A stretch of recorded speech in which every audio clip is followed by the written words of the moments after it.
I'm Lawrence Matthews. We're here in my studio at my home. I've been interested in the Arts Accelerator grant for like a long time when I first heard about what it was when I was in college, and I wanted to apply.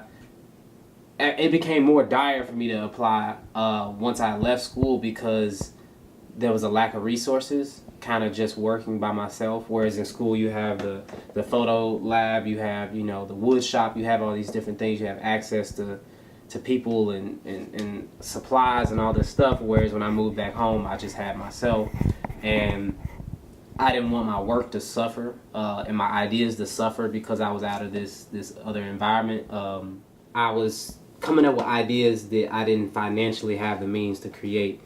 So a lot of my work in school was paint and paintings and paint-based stuff and then I started to get into more 3D, more print-based stuff, and I didn't have a printer. I didn't have any of the means, the paper or anything to really make some of the work that was in my mind, and the Arts Accelerator grant was like a way for me to be able to purchase these things and also not only experiment with my work and then kind of go at a different route and make work that was different than what I was known for in school and undergrad, but then also perfect the other work. With the grant, the hope was to buy certain things that allowed me to make my craft better, make my work better, allow me access to things that only I had at the university, printers, and other things to kind of make whatever I want to make and kind of be free about it. I was able to like just make stuff that even if it's controversial, even if it doesn't make sense for what people know my work to be, I was able to do it because I have this grant and it allows me to be free and kind of open with my work. So when I decide what I want to make, I write down all these different kind of titles and ideas and things, references and stuff. And I had been wanting to make some work about like the Southern maid or the mammy figure or the Aunt Jemima figure, and then the reality of it, which was these black maids who were pretty much raising the Southern white families' kids, but at the same time couldn't use the bathroom, couldn't drink their water, couldn't, they were thought of as inferior or this whole other species, but then they were like breastfeeding the little children and stuff like that. So I was always interested in that, but there was no place for me really to place that work or any context or any gallery situation that would even kind of show that work as far as commercial galleries. And I kind of held off on, working on it because it wasn't a priority. Everything that I needed to be making money or making opportunity, and not really, just for my own kind of my reasoning. So I ended up, making a bunch of these, which it was just me kind of like exploring material. Like everything I had worked on before was wood based, and then I just did these on paper, and then I still use some of the book pages and stuff that I've done from other work, but then I also used prints and just wore the prints down into the book pages and kind of morphed them together, and then used this kind of sealing on them where it's like a 3D aspect, so there's pages or the print is ripping apart, but it's all hard and it's all connected. And I necessarily didn't have I had the ability to do it, I just didn't have the time or freedom to do work like that, especially work that's kind of controversial, because in a commercial gallery setting, they'll tell you that these won't sell, they're not going to sell, and different things. But just because some work isn't supposed to be commercial work doesn't mean it's not supposed to be made. And I had been working with commercial galleries and stuff, and so a lot of the work that I made or was asked to make or commissioned to make was work that was supposed to sell or look a certain way and be politically correct and not ruffle feathers and all these different things. But that's kind of what I started, doing. I started making work that was ruffling feathers, and I was painting lynchings and stuff like that, regardless of whether they were going to sell. But then I got away from that, and I got away from making kind of work that needed to be made and tell the stories that needed to be made. I kind of got into making work that was just pretty.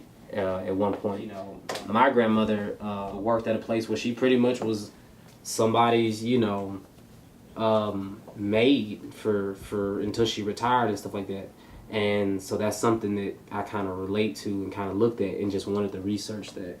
And the grant allowed me the freedom to do that, whereas before it's like, if you're with a gallery and you make that, it's like, oh, we can't sell this. I think as far as challenges, I think money management was a thing.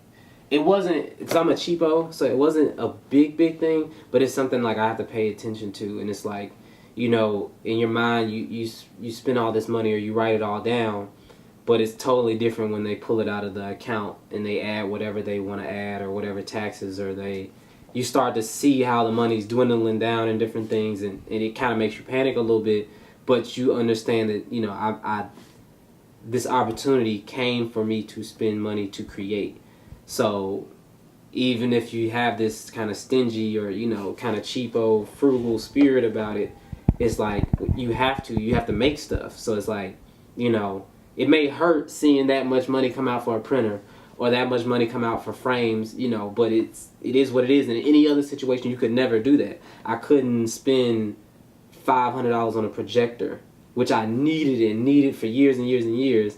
If I didn't have this opportunity, it wasn't realistic. Like, for me to be able to do that, it wouldn't have worked. It took months for me to kind of like set aside some money to do that. Getting images printed, you know, before I got the printer, those are things that cost money. You know, you go somewhere and you want to print 10 large images, they may cost you $80 or something like that, and it's like, ugh.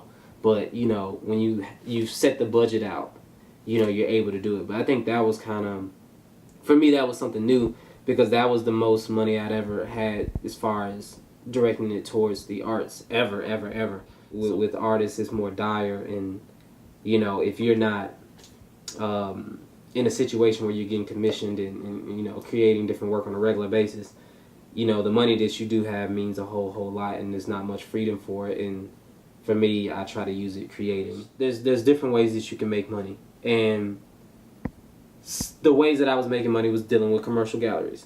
But with that, and making the type of work that I make, it doesn't always fit. There's stories that I want to tell, and if I can't tell those stories, then that's not why I started making art. I made art to be able to express, and if my expression is being limited, then I don't too much care to do it. It allowed me to kind of walk away from different situations and different establishments and feel good about it, and be like, yes, like I don't need that. I can create whatever I want now on my own terms. I can show where I want on my own terms. If I want to show somewhere, I don't have to wait for somebody's opportunity or for somebody to say I'm on next on the roster a year down the line. I can just book a space, rent a space, and, you know, show what I want to show, how I want to show it, when I want to show it. It's almost kind of like getting out of some type of artistic slavery situation where it's just like, you know, you're stuck in these guidelines that people want, and you're stuck in dealing with art a certain way. And it's like, I realized that wasn't for me. The other aspect was for me, being free and being able to create and do what I want, how I wanted to do it, versus somebody trying to kind of guide my work. It gave me kind of faith in kind of what I was doing was reaching people. On like a more emotional note, it was like, you know, a lot of people apply for something, and there's a lot of people, and people have all kind of different skill levels, and as an artist, sometimes you feel like you know where you sit in all of that, but in reality you probably don't. And, you know, to come through each kind of step and to get to the final aspect of it was like, dang, like, okay, maybe I'm on the right track. You know, like, it's like I'm on the right track. It's a validation. Yeah, it's like, okay, I can do this. Like, not many people do this. You know, it's 5 people out of this many people, and I'm one of those 5. Like, you know, like, maybe I'm not crazy. You know, like, maybe, you know, I'm doing what I'm supposed to do, and it's just like a blessing, like a super big opportunity. And for me, it's literally something I was thinking about since like year 2013. It was something that I felt like was absolutely necessary for a certain point in my career, because if I didn't get it, like, I remember telling people, I was like, yo, if I don't get this grant, I'm not gonna be making art for a while. Like, I was like, I don't know what's gonna happen. Like, it's just, I've hit a wall. Like, thankfully enough, like, I was able, you know, to get to where I needed to be and able to get it. And it's like, now it's just like this kind of epiphany situation where it's like, yeah, like, things may work out the way that I want to, and they seem to be. So yeah, that's what that was.